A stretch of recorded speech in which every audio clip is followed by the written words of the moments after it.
മലയാള സിനിമയിലേക്ക് വന്നപ്പോൾ ജയറാമേട്ടൻ ആദ്യമായിട്ട് പരിചയപ്പെടുത്തി തന്ന ആളാണ് ലാൽ ജോസ്.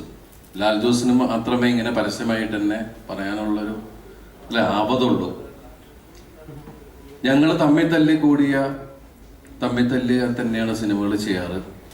അങ്ങനെ ഏറ്റവും കൂടുതൽ വഴക്കുണ്ടാക്കിയിട്ടുള്ള രണ്ട് ചിത്രങ്ങളാണ് മീശമാധവനും ചാന്തുപൊട്ടും അല്ലേ. ഞങ്ങൾ ഇടിയാണ്, കണ്ട ഇടിയാണ്. പക്ഷെ ഞങ്ങൾ തമ്മിൽ വഴക്കുണ്ടാക്കിയാലും ആരും വന്ന് കോംപ്രമൈസിന് വരാറില്ല. കാരണം 5 മിനിറ്റ് കഴിയുമ്പോൾ ഞാൻ ചിലപ്പോൾ പുള്ളിയുടെ മടി കിടന്ന് ഉറങ്ങുണ്ടാവും, അല്ലെങ്കിൽ ചാരി ഉറങ്ങുണ്ടാവും. അത് ഇപ്പം ലാലു പറഞ്ഞ പോലെ തന്നെ ഞങ്ങളുടെ സൗഹൃദം അല്ലെങ്കിൽ ഞാനൊരു ജ്യേഷ്ഠനായിട്ട് കാണുന്നു, എൻ്റെ ഒരു കുടുംബത്തിൽ അംഗമായിട്ട് കാണുന്നു എന്നുള്ളത് തന്നെ. പിന്നെ ഇതിലെ നിർമ്മാതാക്കള് രതീഷ്, ഈ ചന്ദൻ നോയ്ക്കന്തെങ്കിൽ എന്ന് പറഞ്ഞ സമയത്ത് രതീഷ് ജിലേബി പോലത്തെ വാക്ക് അല്ലേ കന്നഡ. പക്ഷെ ഏത് സമയത്തും രതീഷ് ലഡു വയലറ്റുമല്ലേ സംസാരിക്കുള്ളൂ. കാരണം വെച്ചിട്ടുണ്ടെങ്കിൽ അവർക്കും മനസ്സിലാവണില്ല, നമുക്ക് മനസ്സിലാവണില്ല. അങ്ങനെയാണ് ഞങ്ങൾ രതീഷിനെ പിന്നെ ഞാൻ ഇപ്പൊ കഴിഞ്ഞ ദിവസം മൈസൂരിൽ വെച്ചിട്ട് ഞങ്ങൾ പോണ സമയത്ത് കന്നഡ സംസാരിക്കണം. അപ്പൊ ഞാൻ രതീഷിനോട് ചോദിച്ചു, രതീഷ് സത്യത്തിൽ കന്നഡ വല്ല പിടിയുണ്ടോ? ഇല്ല. അപ്പൊ പറഞ്ഞില്ല. ഞാനത് കാരണം മലയാള വാക്കുകളാണ് ഏറ്റവും കൂടുതൽ ഞാൻ അതിൽ കേട്ടത്. പക്ഷെ അതിന്റെ കൂടെ ഒരു ലൂ വരുന്നുണ്ട്. ഗൊത്തലു, അത് മനസ്സിലായില്ലല്ലോ, ഇതിൽ വഴി പോയില്ലല്ലോ. അപ്പൊ ഞാൻ ചോദിച്ചത് ശരിക്കല്ല, ഞാൻ എൻ്റെ ഒരു കന്നഡ വേറെയാണ്, മലയാളം ഒരു മിക്സ് ചെയ്താണ്. എന്നെ കോംപ്രമൈസില് നമ്മളെ എല്ലാം അത്ഭുതപ്പെടുത്തിക്കൊണ്ടാണ് പ്രകാശ് വർമ്മയുടെ വളർച്ച. ഞാൻ ഒരിക്കൽ പ്രകാശിനെ കണ്ടപ്പോൾ ചോദിച്ചു, ബായ് നമ്മളെ വെച്ചൊരു പാട്ട് ചെയ്യാൻ പറ്റും? കാരണം അത്രയും കാരണം നമുക്ക് എല്ലാവർക്കും ഈ പഗ് എന്ന് പറഞ്ഞ പട്ടിയെ നമുക്ക് ഏറ്റവും കൂടുതൽ പരിചയപ്പെടുത്തി തന്ന ഒരാളാണ്. ഹച്ചിന്റെ പരസ്യത്തിലൂടെ നമ്മള് പഗ്ഗിനെ കണ്ടത് അപ്പോഴാണ്. നമ്മൾ പിന്നെ ആദ്യമൊക്കെ ഞാൻ മഗ് എന്നൊക്കെയാണ് വിചാരിച്ചത്, പിന്നെ വിളിച്ചിട്ടത് പഗ് എന്നൊക്കെ പറഞ്ഞിട്ടുള്ളൊരു സംഭവം. അപ്പോ ആ പട്ടിയെ കൊണ്ട് അഭിനയിപ്പിക്കാമെങ്കിൽ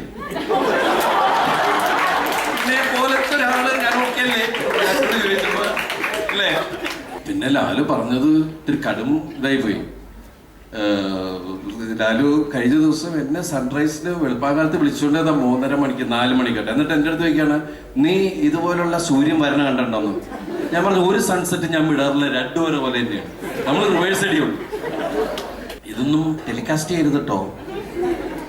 റീമ തന്നെ പിന്നെ കണ്ടൂല, കല്യാണം കഴിഞ്ഞ് പോയതാ.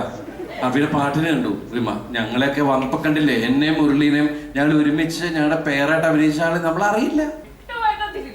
വിട്ടുപോകാൻ പറ്റിയ ഐറ്റംസാ നമ്മള്. ഒരു ഹീറോയിനൊക്കെ ഒരു ഹീറോയിനോട് വിട്ടുകളയാ. പിന്നെ അതുപോലെ ഡബിങ് നടന്നുകൊണ്ടിരിക്കണം. നമ്മൾ എൻജോയ് ചെയ്ത് ഡബ് ചെയ്തുകൊണ്ടിരിക്കണേ. അപ്പൊ ഡബിങ്ങിന് ശേഷം എനിക്ക് ലാലുവിനോട് പറയാനുള്ളത്, നിങ്ങളിൽ ഒരു സംവിധായകനോട് ഞാനപ്പുണ്ട്. പിന്നെ ടിനി, ഞാൻ അറിഞ്ഞില്ല കേട്ടാ, ഞാൻ അറിയാണ്ടാണ് നീതി കയറി പറ്റിയത്. അതെ, പക്ഷെ ഞാൻ അറിഞ്ഞത് തരൂലായിരുന്നു. പ്ലീസ്. ഞാനും ദിലീപേട്ടനും അശോകൻ ചേട്ടനുമാണ് ഫ്രണ്ട്സ് ഇതിൽ. അപ്പൊ ഞങ്ങൾ 3 പേരും കൂടി നിൽക്കുമ്പോൾ ദിലീപേട്ടൻ ഒരു ഡയലോഗ് പറഞ്ഞു, ഈ പ്രൊഡ്യൂസർമാർ എന്ത് മണ്ടന്മാരല്ലേ, നമ്മൾ 3 മിമിക്രിക്കാരെ വെച്ചിട്ട് ഒരു പടം എടുക്കണം, ബോഡി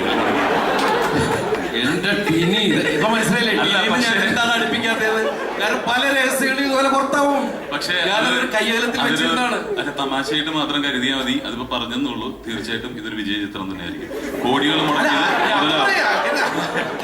മുടക്കിയത് മുതലാവും. കാരണം 3 മിമിക്രിക്കാർ അല്ലെങ്കിൽ ദേശീയ തലത്തിൽ വരെ അംഗീകരിക്കപ്പെട്ടുള്ളവരാണ്. അതുപോലെ തീർച്ചയായിട്ടും ശക്തമായിട്ട് ഞങ്ങളിതിൽ അഭിനയിച്ചിട്ട് ഞാൻ ഒരു കാര്യം പറയട്ടെ, സെറ്റിൽമെന്റ് കഴിഞ്ഞിട്ട് നീ എന്തിനാ പട്ടണ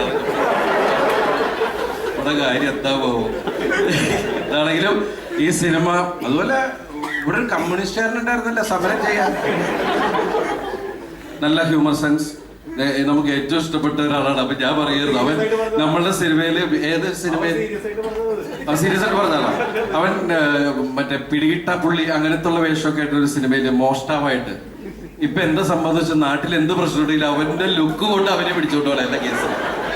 പാവം. അവരും എല്ലാവിധ ആശംസകളും എന്റെ വക നേരുന്നു.